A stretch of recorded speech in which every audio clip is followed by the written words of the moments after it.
Avril. I was really young. I had no idea what was going on other than the fact that I loved music and I wanted to be a singer. Chill out, what she yelling for? Lay back, it's all been done before.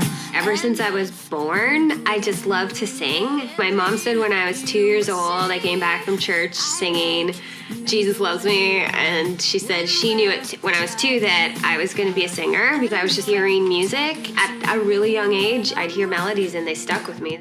My biggest dream as a girl was to be up on stage and be performing in front of tons of people. I would stand on my bed, on my mattress, have a hairbrush, and literally just sing. I was always in plays. Actually, before I was a singer, I would sing in musicals, but I just had this urge to be performing, to hold a microphone, and to be singing. Bands growing up from Beach Boys, Mamas and the Papas, CCR. And then there was a time that I was around a lot of country music. I was performing at country fairs.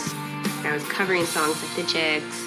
Then when I got a little older, got into high school, I was 14, 15, I started discovering more bands like Goo Goo Dolls, Blink, Green Day, and Alanis Morissette. I really connected to her music, her lyrics. She was so raw and honest and didn't hold back and had so much edge. And I just appreciated her music and just how intelligent she was, and that was definitely inspiring. Shania Twain has been a huge inspiration to me and helped me get going. When I was 14, I won a contest through a local radio station to get up on stage and to sing with her in front of 20,000 people. It was crazy because I was from this tiny little town, a population of 5,000 people in Canada. That was a really intense experience for me at such a young age. I was just oh my God, I really want to do this. This is my dream. And I was really grateful for that experience with her. How many really know what love is? When I first started out in music, there was the young female pop star thing with headsets, backup dancers. It was very bubblegum pop, very sexy, revealing wardrobe. And I was polar opposite. I didn't want to do that. I didn't have an interest in it. I wanted to write my songs. I wanted to play guitar. I was connecting with guitar-driven rock music. That was more my style and my vibe. I was never afraid to speak up and voice my opinion, my ideas and thoughts. I knew I had to because what I wanted to do wasn't the norm. People expected me to dress a certain way and sort of follow the trends and what was hot in music at the time. So I had to speak up and fight for being a songwriter, more guitar driven and not be all prim and proper. I really found myself early on, and I think I'm constantly growing and evolving. When my first album came out, it dropped when I was 17. I wrote and recorded that album when I was 16. I was definitely forced to find myself. I had to sit down, write songs that meant something to me, and I didn't want to put anything out unless it represented me.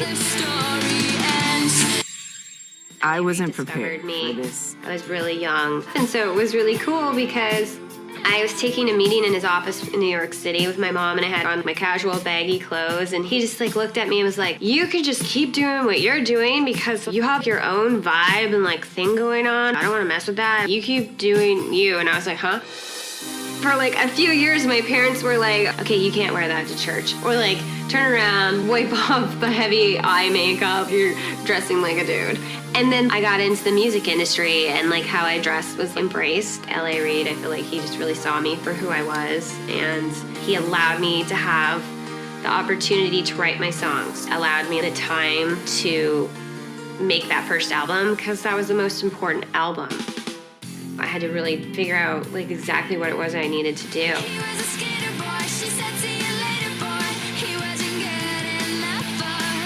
I had to fight my way to write better songs, to continue to grow, and then I finally got there.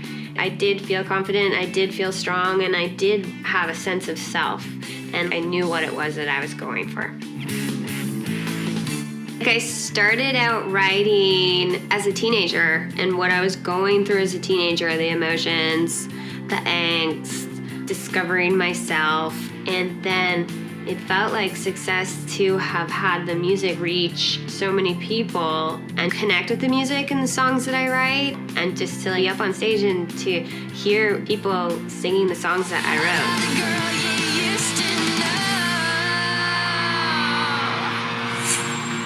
Miranda Lambert There's said a this lot of really pressure. well.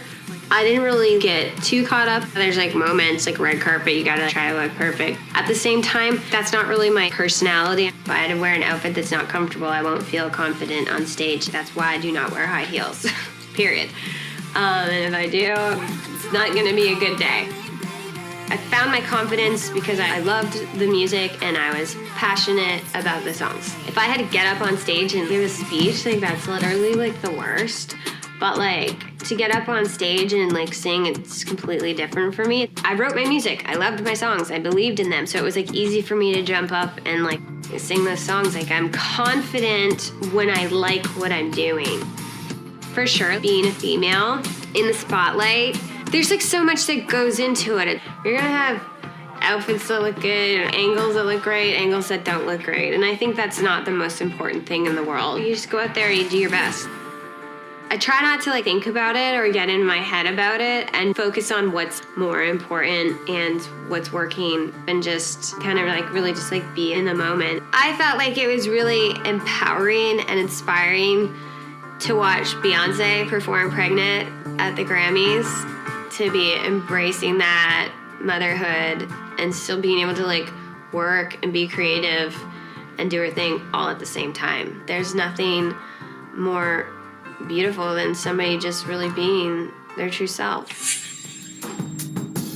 Inspiration for female artists. It's so great to see these incredible role models who are these singer-songwriters with great messaging behind them, charting at the top right now. Billie, Olivia, Willow. So the future looks bright.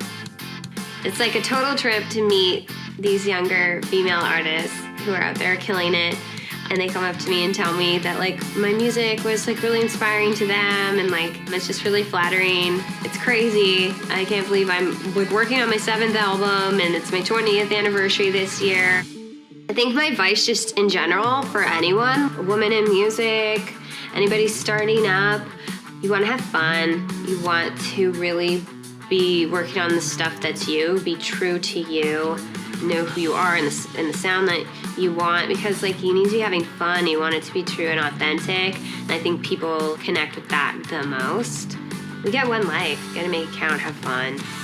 I'd say the key is being your unapologetic self, because there's so many people that have opinions, and it's okay to listen to opinions, but at the end of the day, I think it's most important to listen to yourself.